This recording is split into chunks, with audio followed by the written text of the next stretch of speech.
Good morning, back down to the river for this one. It's pretty wet all around here. Everything is soaked because the water table has been pretty high for the last few weeks. In fact, where I am parked right now was underwater a few weeks ago. It's not just myself and Worcestershire that's been having problems with the water table being too high though. Check this out. Car Dealer magazine, thank you to Jason for sending this to me. Whistleblowers claim Jaguar Land Rover dealership ramps are at serious risk of collapse. This was posted on the 11th, so yesterday. 2 Jaguar Land Rover dealerships run by lookers are alleged to be operating with workshop ramps that are in danger of collapsing. Whistleblowers from within lookers have told Car Dealer magazine that 24 out of 26 ramps at Jaguar Land Rover West London are corroded so badly they believe they pose a risk to staff. The 24 affected ramps are based underground at the Acton dealership and are said to have been seriously damaged by water leaks in the past 8 months. So we have another situation with another car dealer that is spending more time focusing on profit than actually doing the right thing, whether it's for, previously we've seen this with the Inchcape flood thing. That was focusing more on profits than customers, but this is more on focusing on profits than staff and safety. One staff member said they had seen contractors drilling out corroded bolts and replacing them with new ones on the lifts. The maintenance partner has been seen by the car dealership staff regularly visiting the site and attempting to fix damaged and corroded parts. Can't imagine that's going to be great with a 3-ton Range Rover on a rusty ramp. How well is that going to end? Other sources say a huge water tanker is often on site and being used to extract wastewater that is leaking into the dealership's subterranean workshops. So the workshops are underground, old-fashioned London building, I would imagine, and they're just full of water. Not good, is it? Documents also show most of the pits surrounding the ramps have been sitting in large pools of water that contractors have had to pump out. Whistleblowers also claim that lookers, the dealership, ignored staff concerns that the lifts were not installed correctly in the first place. And the article even goes on to discuss whether or not the ramps may have been installed using the wrong sort of concrete. Contractors, the water table in that area is too high, so it's been leaking onto the ramps and has caused the damage, said one looker's source. Contractors have been trying to fix the problems for 7 months, and the volume of these outsourced agencies we've seen coming in to try to fix the issues is crazy. One contractor alluded to the fact the ramps were installed with incorrect concrete, which has caused most of the problems, and these things are at serious risk of collapse. We've been told it's the integrity of the lifts at risk, and the company has been warned about the dangers. Technicians are frustrated about their concerns not being listened to. Staff are concerned and no reassurances have been provided to them by senior management or the health and safety team. One source spoke of seeing a contractor push a screwdriver through corroded metal at the base of one of the ramps at the London dealership. Be quite ironic, wouldn't it? Sending your rusty old Land Rover for an MOT on a ramp to have it fail on corrosion, to then go and inspect it with the technician and then shove your screwdriver through the ramp that your Land Rover or Range Rover is on. Not right, this, is it? Another whistleblower alleges that similar issues are affecting ramps at the Colchester dealership, where subsidence has caused concerns regarding the integrity of the lifts. The ramps are not only the problem in London. Other team members claim the dealership's roof is leaking, the offices are regularly flooded, and there is mould on the walls. Sounds like a lovely place to work. Lookers said, we were already aware of the issues at our Colchester and West London sites, so they know about it.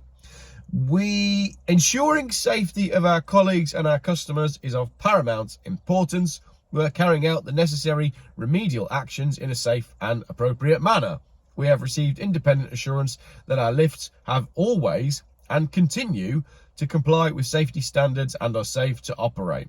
So they're basically saying that the lifts are safe as per the safety standards for the lifts.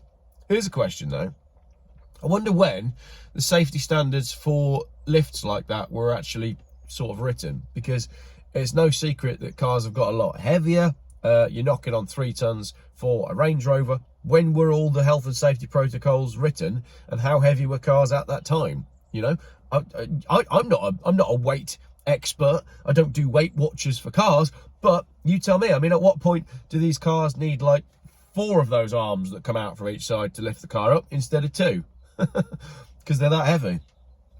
Lookers is also in the process of making 14.5% of its workforce redundant. So they've obviously got problems if they're making the staff redundant. And if they've got problems, then they've got cash flow issues. And if they've got cash flow issues, then they're probably not going to want to pay money to upgrade the ramps to the correct standards because they're all rusty. Staff recently lashed out at the way the company was handling the process, with some claiming the firm is cutting corners.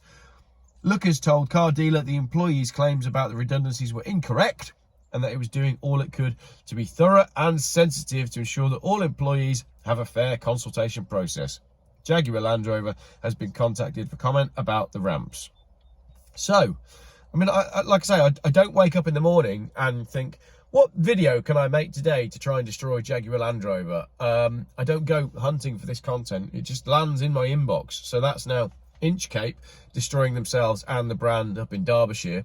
And there's also now all that drone footage of Inchcape where they're pulling they've got all the flooded cars in the yard, and they're literally just dragging them around with a Defender, which at some point will probably end up on the dealer forecourt. You know, oh, delivery mileage. Yeah, delivery mileage, but we used it for 6 months towing broken cars around the yard. You can see it in the footage. So that's Inchcape. Lookers are obviously up to this. I just thought that was a pretty interesting one, to be honest. It would concern me if I was taking a car to a dealership that the ramps weren't able to hold the weight. I think we have a major problem with cars being too heavy. We've obviously got all these problems going on with Range Rover at the moment anyway. They're getting stolen. People can't insure them. And what's hilarious is, where I'm parked right now, there's a 17-plate Discovery. And as I said, I'm parked on all the mud, and I wanted to get my bag and my computer and my camera mount out of the boot. So I pulled in, and then I reversed onto the dry bit, opened my boot, and was in my boot getting some stuff out to get ready for filming. And whilst I was in my boot getting the stuff out, I watched the indicators on the Discovery flash. Because the person who's gone off to walk their dog saw me pull up, saw me getting something out of my boot, and immediately thought that their car was about to be stolen. Which I thought was quite hilarious. So the paranoia amongst Jaguar Land Rover and Range Rover owners must be pretty bleak, owning one at the minute. I don't know why people do it. I don't understand why people buy them. And I would advocate getting rid of your Range Rover and getting a Toyota Land Cruiser. But that's just me. That's the first video for today. And talking of stolen cars, just while I finish this video, I don't think anyone has ever done like a full survey on stolen cars. We get these statistics from insurance companies, and we get these articles that come out saying, oh, the Range Rover such and such was the most stolen car of this year, but I don't feel like we've ever got any quantitative data, i.e.